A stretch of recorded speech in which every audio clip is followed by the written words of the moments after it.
Hi, I'm Hilary. I'm a pioneer priest in the parish of Wareham in South Dorset, and I trained at Sarum. I am one of those people who's been part of one church or another all my life, despite trying to escape at various times. I'm also someone who's been concerned about and involved with care of creation for the whole of my life. And I'll tell you a little bit later on about how those two things finally came together. Despite having always been part of the church, I didn't really become a Christian until a particular experience almost 20 years ago showed me the reality of God. And when that happened, I was surprised that the first thing I wanted to do was some theological study in order to understand better the things that I'd been listening to in churches all of my life and had never really taken on board or understood. So I enrolled in a distance learning course through St John's College in Nottingham. Partway through that course, God's sense of humour decided to take me from being a Methodist into the Anglican Church. That's part of a much longer story, but things happened and I found myself doing schools and children's work in the parish of Wareham, where I've lived all my life. This new role meant that my distance learning course took a bit of a back seat and took me much longer to finish than had been the original intention. When I did come to the end of it, I'd assumed that I would breathe a huge sigh of relief and be glad to see the back of it. But that wasn't what happened. I found myself wanting something else and wondering what I could do next. So I began asking a few people for suggestions, and an uncomfortable number of them started asking if I'd thought about ordination. So in the months that followed, I became extremely well practiced at explaining why that was never going to happen, while at the same time waking up thinking about it every morning and going to sleep thinking about it every evening. Eventually, I went to my rector, a good friend and someone who I was fairly sure was going to say, "No, you don't need to do that. You're fine the way you are." He didn't say what I wanted to hear. He handed me a phone number and said, "I think you should talk to this person at the diocese." I was really cross with him. I found the discernment process very freeing, as I realised quite quickly after that first visit to the diocese that a call to ordination wasn't simply a decision that I had to make. It was a process that I was going to go through in the company of lots of other people, and that they would help me to work out the right path to take. That's another story. But a couple of years later, I ended up at Sarum. I loved it there. That wasn't because it was always easy, though. I quickly learnt why it's called formation. There were lots of times when I felt not even like the piece of clay in the potter's hands, but more like a very roughly handled bit of pizza dough being flattened and stretched and reshaped over and over again. I also learnt eventually that being formed is not about other people telling you what you should believe or how you should do church or how you should lead worship. It's an invitation to try out some unfamiliar and uncomfortable places and to be up for allowing God to meet and change you within them. And that's about fullness of life. Well, that was how it felt for me anyway. Alongside all this, I was and am still very much involved in creation care. I'm married to an ecological contractor who rescues endangered habitat with big machines in an environmentally sensitive way. And for myself, my own happy place is always my garden growing food or in the greenhouse like today.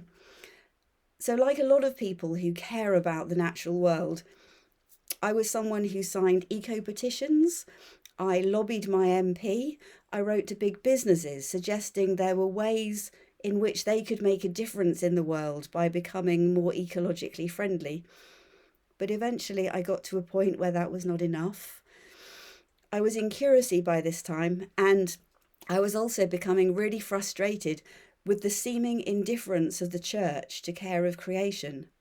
Lots of people were doing eco-church, but serious creation care still seemed to be regarded as a nice add-on, rather than an integral part of the expression of our Christian faith.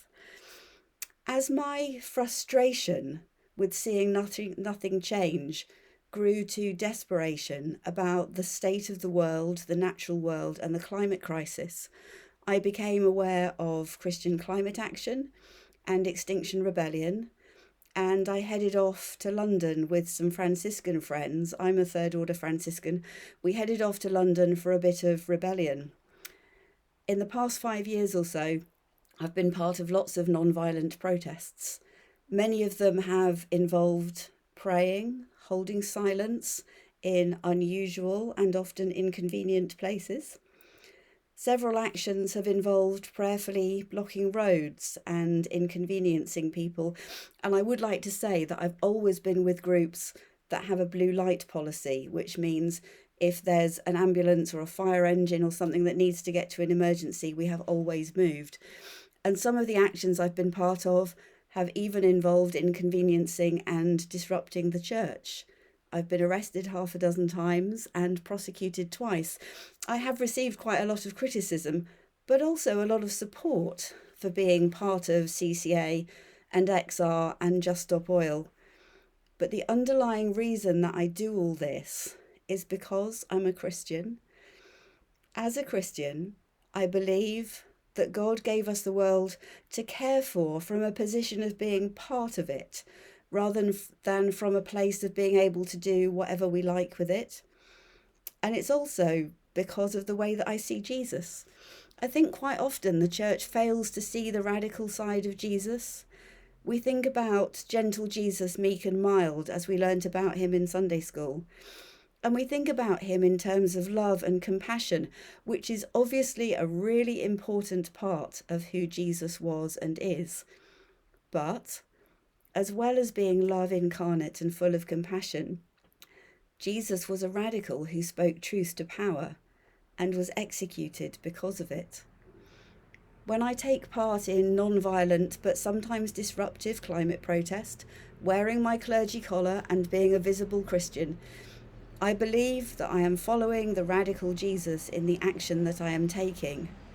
And I'm also following the loving and compassionate Jesus, because it's the poorer parts of the world that are already suffering because of the climate and biodiversity crisis, and because of the way that we in the richer parts of the world live our lives.